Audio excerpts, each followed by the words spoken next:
Rachel Reeves' career as Chancellor hangs in the balance as Prime Minister Keir Starmer made major changes to his team. Rachel Reeves' future as Chancellor of the Exchequer hangs in the balance, according to journalist Fraser Myers, who joined GB News to address Prime Minister Keir Starmer's recent reshuffle of his team. Following Parliament's summer recess, the leader declared the start of Phase 2 of his government with a number of major changes, including the addition of Labour MP Darren Jones' move from the Treasury to number 10 to oversee the day-to-day delivery of the Prime Minister's priorities. Discussing the shake-up, Fraser told GB News presenters Stephen Dixon and Ellie Costello that this change is all about freezing Rachel Reeves out of the circle. He explained, Darren Jones was essentially Rachel Reeves' number 2 in the Treasury, so H has got this new role, sort of Chief Secretary to the Prime Minister. After sharing that H is not super well known to the public, Fraser added, H is well known within the cabinet because he signed off on the spending review. As for Darren's new role, the journalist claimed, it suggests that he, Starmer, doesn't quite trust Rachel Reeves' economic advice.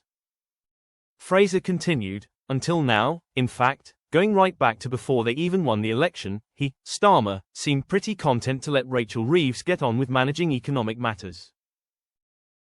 I think H is convinced, or no 10's convinced, that there's been some major blunders coming directly from the Treasury. Think of the winter fuel allowance, which had to be reversed, or think of the botched attempt to cut welfare, which has damaged Keir Starmer's standing within the parliamentary party. Of course, Keir Starmer is ultimately responsible for these things, but they, I think, would like to put the blame on the Treasury.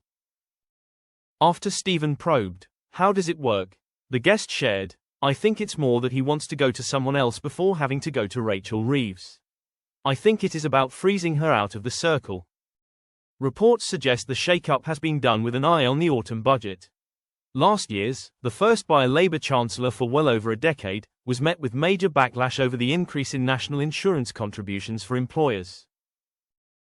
According to a source via the Eye, there had been frustration over Ms. Reeves' performance, claiming she made mistakes and Keir got blamed, while a Labour MP told the Daily Telegraph the Prime Minister's appointments were a signal that Reeves is in a weak position, and it's deteriorating. Reflecting on past instances, the GB News guest added, when this has happened before, when you've seen economic advisers drafted into number 10, it's actually never a good sign historically. Going back to Margaret Thatcher drafting in Alan Walters, who disagreed with Nigel Lawson, that led to his resignation and eventually to her resignation. Politicians can get quite territorial over these things in ways that don't necessarily make sense to the outside world.